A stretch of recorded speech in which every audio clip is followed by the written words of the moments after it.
নমস্কার বন্ধুরা, আজ আমি সকাল সকাল একটি চিকেনের রেসিপি নিয়ে তোমাদের সাথে চলে এসেছি। রেসিপির নাম দম প্রেসার কুকার চিকেন। প্রথমে কড়াইতে তেল গরম করে পেঁয়াজ কুচি দিয়ে দিলাম। এরপর পেঁয়াজটাকে ভেজে নিলাম।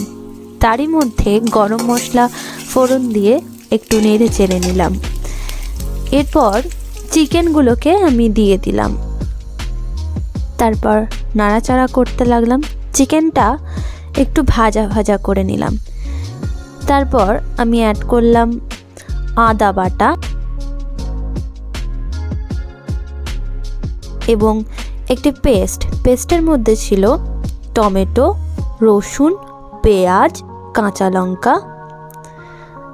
এরপর পেস্টটা দিয়ে আমি ভালো মতো কষিয়ে নিলাম।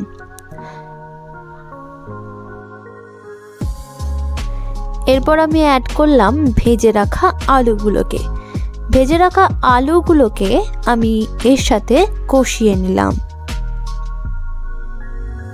এরপর আমি একটি বাটিতে হলুদ, লবণ, নর্মাল লঙ্কার গুঁড়ো, কাশ্মীরি লঙ্কার গুঁড়ো, জিরে গুঁড়ো মিশিয়ে পেস্টটা আমি তরকারিতে দিয়ে দিলাম। তারপরে ভালো করে কষিয়ে নিলাম। দেখুন বন্ধুরা, কত সুন্দর একটা রং চলে এসেছে।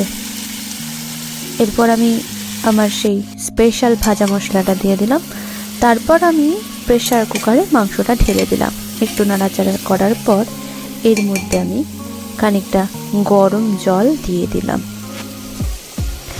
খুব বেশি গরম জল দেওয়ার প্রয়োজন নেই, পরিমাণ মতো সামান্য গরম জল দিতে হবে, কারণ প্রেসার কুকারে জল টানে না।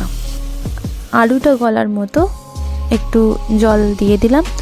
তারপরে আমি 5-6টা সিটি দিতে হবে। সিটির ঢাকনা দেওয়ার আগে আমি ধনেপাতা কুচি দিয়ে দিলাম। তারপর খুন্তি দিয়ে সেটাকে নেড়ে চেড়ে দিলাম। এরপর প্রেসার কুকারে সিটি দিয়ে নামিয়ে নিলেই রেডি দম প্রেসার কুকার চিকেন। খুবই সহজ একটি রেসিপি।